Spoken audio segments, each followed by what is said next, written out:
दोस्तों, क्या हालचाल? सब बढ़िया है ना?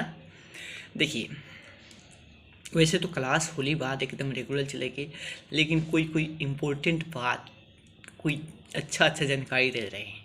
ठीक है, आज आपको जानकारी दे रहे हैं संपत्ति के बारे में। संपत्ति के बारे में चलता है ना डाउट? क्या बहन का हक हो सकता है? सरकार मेरी घर तोड़ सकता है? सरकार मेरा संपत्ति का पर कब्जा कर सकता है? तो आज सब यही बताएंगे। ओके, तो चलिए स्टार्ट करते हैं।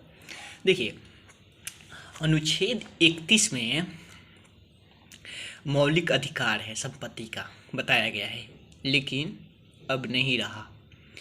अब नहीं रहा। संपत्ति का अधिकार आपका नहीं है, मौलिक अधिकार नहीं है। आपका सरकार संपत्ति पर कब्जा करे या घर तोड़ दे तो ये आपका संपत्ति का अधिकार नहीं है। ओके, तो क्यों नहीं है, सब जानकारी बता रहे हैं। देखिए, मोरारजी देसाई जब आए तो उन्होंने कहा कि संपत्ति का मौलिक अधिकार से हटा दिया जाए। क्यों हटा दिया जाए? जैसे मान लीजिए कि रेल की पटरी बिछाई जा रही है ना, तो बिछाई जा रही है तो क्या बिछाई जा रही है तो किसी का उसी पर ज़मीन पड़ गया तो वो नहीं दे रहा है, नहीं देगा तो फिर क्या होगा? पटरी को घुमाया जाएगा? नहीं ना घुमाया जाएगा। मान लीजिए सड़क बन रहा है, कोई व्यक्ति जाकर सुप्रीम कोर्ट में बोल दिया कि मेरा मौलिक अधिकार का हनन हो रहा है। किसका हनन हो रहा है? मौलिक अधिकार का हनन हो रहा है, सरकार मेरी ज़मीन पकड़ रही है। तो सुप्रीम कोर्ट 1978 तक पहले रोक देती थी, लेकिन मोरारजी देसाई ने कहा कि ये गलत है, ये गलत नियम है। हम लोग सरकार हैं, किसी की अच्छाई के लिए, मान लीजिए पूरा देश की अच्छाई के लिए काम कर रहे हैं। अब कोई व्यक्ति एक रोक दे तो रोक सकता है, 1978 के पहले रोक सकता था, लेकिन मोरारजी देसाई ने 44वां संशोधन कर इसको मौलिक अधिकार से हटाकर कानूनी अधिकार बना दिया। क्या बना दिया?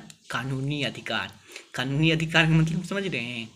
आपका पड़ोसी डेडरी काट ले, कब्जा कर ले, तो इसका विरोध कर सकते हैं आप। क्या कर सकते हैं? विरोध कर सकते हैं। एक कानूनी अधिकार हो गया, लेकिन मौलिक अधिकार से हटा दिया गया। इसलिए आप एकदम निफिर होकर एकदम सरकार आपकी ज़मीन कब्जा करे तो कहीं नहीं जाइए, चुपचाप पैसा ले लीजिए, शांत रह जाइए। ठीक है, सरकार का विरोध में जाइएगा तो कानून हट गया है मौलिक अधिकार का। ओके, 1978 44वां संशोधन से मौलिक अधिकार को हटाकर कानूनी अधिकार अनुच्छेद 300 के कम में भेज दिया गया है। अब आता है मौलिक अधिकार। मौलिक अधिकार आता है, क्या आता है? मौलिक अधिकार। देखिए, ऐसा नहीं है कि सरकार आपको फ्री में आपकी संपत्ति कब्जा कर लेगी। एक सरकारी वैल्यू, एक सरकार के हिसाब से एक वहाँ का कुछ उसको वहाँ का सरकार कुछ न कुछ, जैसे मान लीजिए आपका NH के समीप ज़मीन है, सरकार को उसको धरना है, तो वहाँ सरकार के हिसाब से, ये नहीं कि आप जैसे जितना मांग लीजिएगा उतना मिलेगा, नहीं मिलेगा। सरकार के हिसाब से जितना चल रहा है इकट्ठा पैसा, उससे 1.5 गुना देगा। सरकारी वैल्यू से 1.5 गुना आपको पैसा मिलेगा। क्या मिलेगा? सरकारी वैल्यू से 1.5 गुना पैसा मिलेगा। लेकिन ये भूल मत कीजिएगा रुकने का, ठीक है? तो सरकारी वैल्यू के अनुसार 1.5 गुना पैसा देगा। मान लीजिए सरकार के वैल्यू के अनुसार वहाँ पर 5 लाख रुपए कट्ठा है। कैसे? 5 लाख रुपए कट्ठा। 1.5 गुना बढ़ाकर उसको 1.5 गुना कितना होगा? 1.5 गुना बढ़ाएगा, फिर पैसा देगा। तो सरकार के हिसाब से संपत्ति का अधिकार मौलिक अधिकार नहीं रहा। एकदम क्लियर हो जाइए, ठीक है? उसके बाद आता है सरकारी। हम लोग क्या गलती करते हैं पता है? गलती करते हैं हम लोग पैसा बचाने के चक्कर में। मान लीजिए हमको रजिस्ट्री कराना है, किसी के ज़मीन लिखवाना है, उसको संग में लेके चले गए। अब क्या होता है कि सरकार क्या कहता है, जितना का ज़मीन लिखवा रहे हैं उसका 10% आप टैक्स दीजिए। तो हम लोग लिखवाते हैं 5 लाख का ज़मीन, तो कहते हैं कि नहीं 2 लाख लिखो, 2 लाख लिखो तो इसका 10% पीछे 1000 देना पड़ेगा। कितना देना पड़ेगा? 20,000 देना पड़ेगा। अगर 5 लाख का लिखवाते तो 50,000 देना पड़ता, लेकिन 30,000 के बचाने के चक्कर में झूठ लिखवाते हैं।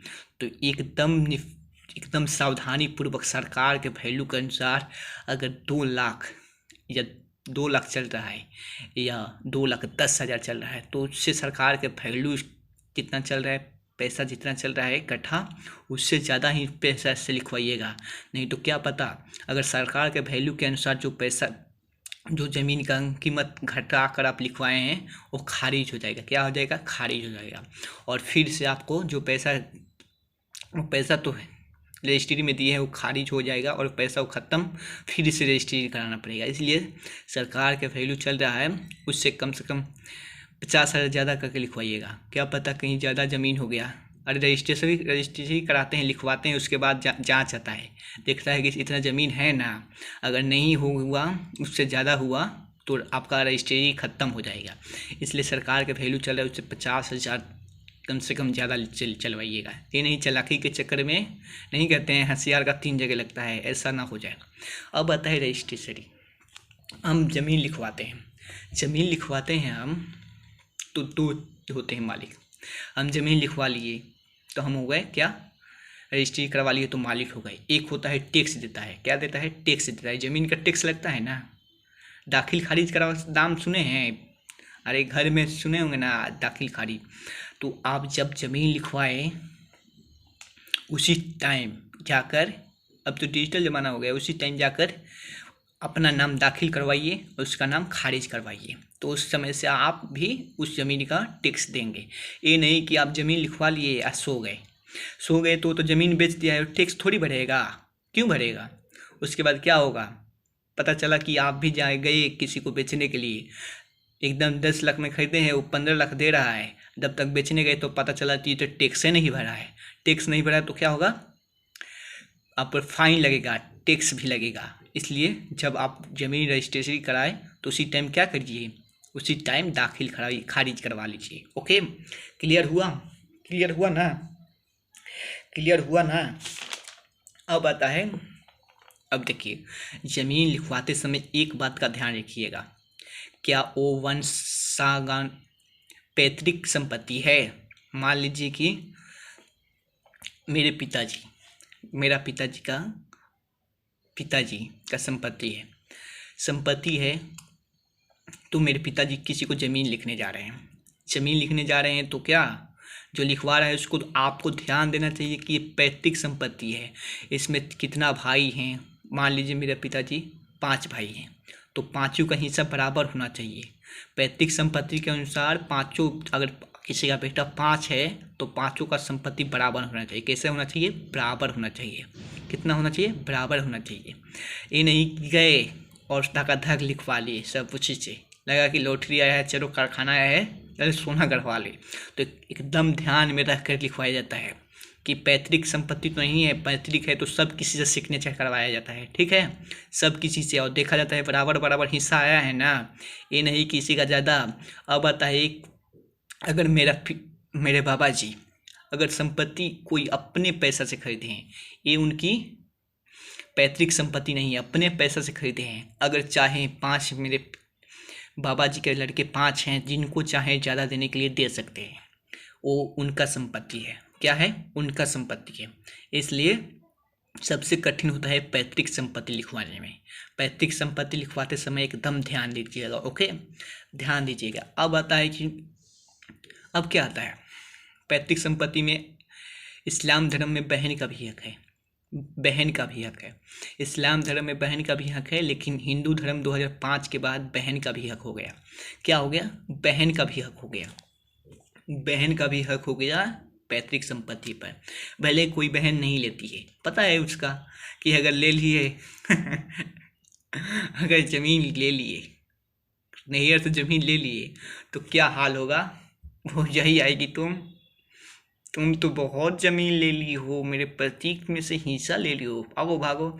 इसलिए वो नहीं लेती है, अच्छा भी करती है। इससे क्या होता है कि डर रहता है भाई लोग को कि कहीं सेवा नहीं किए, अरे भतीजा हुआ है तो बोलती है हमको चैन ही चाहिए, चुपचाप भाई दे देते हैं कि ले जाओ, वरना क्या होगा? कल ही जाकर कोर्ट में जाएगी, कहेगी कि मेरा भी हिस्सा चाहिए। क्या चाहिए? मेरा भी हिस्सा चाहिए। 2005 के बाद हिंदू में भी आ गया है, लड़की का भी हिस्सा होता है। भले नहीं लेती है, उसकी अच्छाई है, लड़की अच्छी होती है इसलिए नहीं लेती, नहीं तो चाह दे तो उसका भी हिस्सा होता है। किसमें होता है? पैतृक संपत्ति में उसका भी हिस्सा होता है। समझ में आया? समझ में आया ना? एक और गलती होती है, जमीन लिखवाते समय एक और गलती हो जाती है। पता है क्या हो जाती है? ब्रोकर नाम सुने हैं? ससुरा वो सब बेगवेट होता रहता है, बेग डोटा रहता है, जमीनें लिखा पढ़ी का काम करता है। इधर का ज़मीन उधर बेचवाएगा, उधर का ज़मीन उधर बेचवाएगा, यही सब करता रहता है, यही सब करता है। अब क्या हुआ कि किसी को पोट लिया कि ज़मीन बेचिएगा, वो कहे कि हाँ बेचेंगे, तो आपको क्या, आपको बहुत ज़्यादा ही पैसा दिलवाएंगे, बस केवल 2 नंबर काम करना है। वो बोलेंगे ठीक है, ज़मीन बेचना है, मजबूरी में बेच रहे हैं, 2 नंबर काम कर ही देंगे। बोला कि देखिए आपको एकदम क्या करना है, काम करना है, हम जो बोल रहे हैं। बोले क्या? तो आपको जो बोल रहे हैं वो क्या किया, 2 पार्टी सेट लिया, पार्टी सेट लिया, दोनों को पुल्हाया, दोनों 1 महीना से कागज जांच कर रहे हैं, कागज जांच कर रहे हैं, ये कर रहे हैं, वो कर 1 महीना तक एकदम लगातार किए।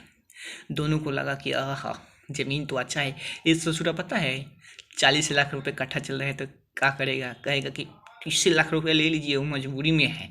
ये नहीं दलाल, और ससुरा लोग को समझना चाहिए दलाल है। दोनों लोग पार्टी सेट लिया है, और क्या करेगा?